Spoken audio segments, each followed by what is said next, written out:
Hurricane Hugo, 30-year anniversary of the storm all others are compared to.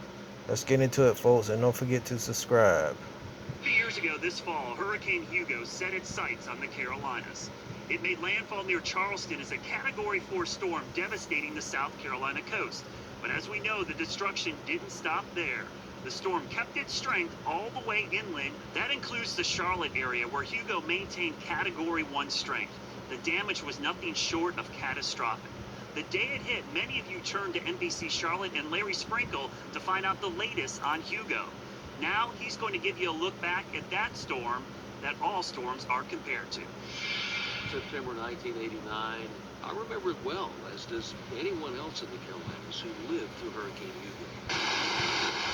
That morning, we started seeing landfall in Charleston, near Charleston. We started to see that storm system moving farther inland. We're looking at a satellite going, this thing is now south of Charlotte. Hugo was a fast-moving hurricane, and by the time it hit uptown Charlotte, it was still close to a Category 1, with sustained winds nearly 70 miles per hour. To this day, Hugo ranks in the top 3 worst hurricanes to hit the United States, according to the Hurricane Severity Index. Boats were tossed, buildings destroyed, and the power was out for days, if not weeks. So I'm on the air talking about what's happening, and at some point I could hear over to the left-hand side of me some noises. All of a sudden, there's this boom to my left. I looked over, and I could see, out of the corner of my eye, I could see that the ceiling had caved in.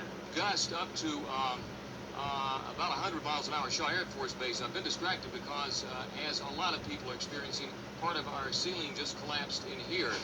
This is a very serious system that is going through Charlotte. And then I went, Rick Jackson, our news anchor, said, Rick, back to you. And so Rick says, Larry said the ceiling's caved in. Larry, let me ask you, Larry. And at that point, I was on my hands and knees as fast as I could crawl out of that studio. And he said, Larry, we'll get back to Larry in just a few minutes. This huge transmission line that was connected to our tower, about 1,000-pound cable, snapped off, hit the roof, and pushed that into the ceiling of the studio, and it caved in right there in front of me. I really thought I was going to be the first weatherman to die.